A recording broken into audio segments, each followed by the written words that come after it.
हकला के बात करता है, बिल्कुल सही बात नहीं करता, और बहुत ज़्यादा प्रॉब्लम होती है बात करते हुए। जब किसी और के सामने जाता है तो बिल्कुल ही हकलाना शुरू कर देता है, और वैसे पीछे जो है बिल्कुल सही बात करता है।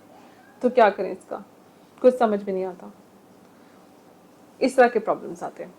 ये बेसिकली होता क्या है, हकलाना, जिसको फ्लुएंसी डिसऑर्डर कहा जाता है, इसमें स्टटरिंग होता है, इसमें क्लटरिंग होता है। और ये बेसिकली क्या कंडीशन होती है और ये कैसे अफेक्ट करती है, ये बेसिकली अफेक्ट करती है आपकी फ्लुएंसी ऑफ द स्पीच को। और इसमें सबसे पहले आता है स्टटरिंग। स्टटरिंग जो है ये most well non fluency disorder है, और इसमें ख़ास तौर पे आपकी जो नेचुरल फ्लो ऑफ स्पीच होती है ना, वो ख़राब हो जाती है।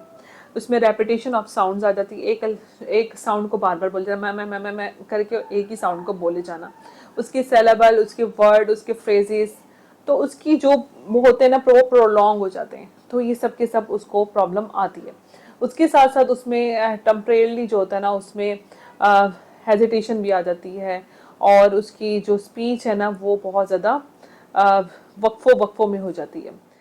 हकलाना होता है ना, उसकी वजह से उसमें एंजाइटी लेवल भी बढ़ रहा होता है, उससे समझ नहीं आती मैंने बात कैसे करनी है, किस तरीके से मैं बात करूं, और किस तरीके से जो है ना मैं अपनी बात को मुकम्मल कर सकता हूं। किसी महफिल में जाते हैं उनको शर्म आती है कि मैं वहाँ पे बात ही नहीं कर सकता, तो वो पीछे पीछे रहना पसंद करते हैं। कॉन्फिडेंस लेवल जो होता है वो उनका डाउन होना शुरू हो जाता है। और उसके बाद इसमें आता है क्लटरिंग। देखिए क्लटरिंग क्या होती है, देखिए स्टटरिंग तो हो गया, हकलाना, क्लटरिंग भी होता है। क्लटरिंग जो है ना वो बेसिकली लेस कॉमन होता है, लेकिन ये लेस वाइडली रिकॉग्नाइज होता है। लोग इसको नहीं जानते, नहीं समझते, वो समझते हैं कि सही है, लेकिन बेसिकली ये भी प्रॉब्लम होता है कि उसमें क्या होता है कि बंदा जो है ना वो बात तो कर रहा होता है, लेकिन वो बहुत स्पीड में बात कर रहा होता है, और इतनी स्पीड में बात कर रहा होता है कि उसके अल्फाज जो होते हैं ना वो आपस में गड़बड़ा रहे होते हैं, और उसमें क्या होता है कि उसकी बात समझ नहीं आ रही होती, उसकी फ्रीक्वेंट स्पीच एरर होते हैं, इंटरजेक्शन होते हैं, lake of awareness of their speech difficulties, की दूसरे को समझ आ रही है कि नहीं आ रही, वो आप कहना क्या चाह रहे हो। तो ये सब के सब उसके प्रॉब्लम्स आ रहे होते हैं। और स्पीच थेरेपिस्ट पूरा फोकस करता है कि आपके ये स्लो डाउन करे, आपकी स्पीच रेट को इम्प्रूव करे, आपकी आर्टिकुलेशन जो एरर आ रहे हैं उसको, और इंक्रीज करे आपके स्पीच पैटर्न के प्रोसेस को, अवेयरनेस दे आपको कि किस तरीके से आपने बात करनी है। लेकिन स्पीच थेरेपिस्ट जो है ना फ्लुएंसी डिसऑर्डर में दोनों के साथ काम करते कि मैनेज करता उनकी फ्लुएंसी टेक्निक्स, जो आपकी बोलने का जो एरर आ रहे हैं, और वो उसको हम लोग उसके ऊपर उसके बंदे के हिसाब से उसकी थेरेपी प्लान बनाते हैं। कि मतलब एक बंदा जो है उसको फ्लुएंसी में प्रॉब्लम आता है, उसको कॉन्फिडेंस लेवल नीचे जा रहा है, तो उसको हमने कैसे बिल्डअप करना है, और उसको किस तरीके से हम लोगों ने उसका जो है हकलाना जो है उसको कम करना है। तो उसकी थेरेपी हम उसके एज के हिसाब से, अब जैसे कोई बड़ा है वो इस एज में आया है, अडल्ट में है, तो उसके थेरेपी प्लान क्या होंगे, कोई बच्चा है तो उसके थेरेपी प्लान जो है वो चेंज होंगे। और यहाँ पे फिर मैं वही बात कहूँगी कि अर्ली इंटरवेंशंस के ऊपर, कि अगर आप जितना जल्दी मुमकिन हो सके इसका ट्रीटमेंट करवा लें तो उतना बेहतर होता है।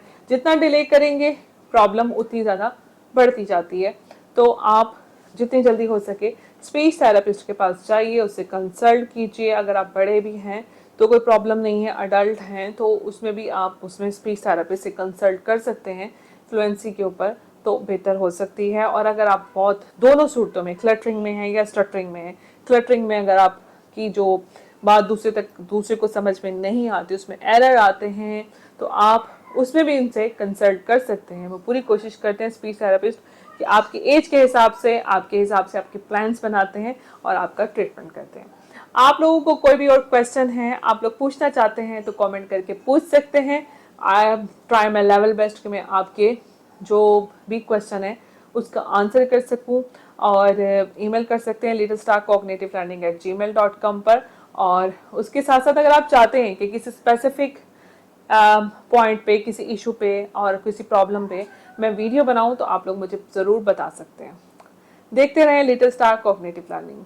More detail, visit our Facebook page, Instagram and our YouTube channel Little Star Cognitive Learning.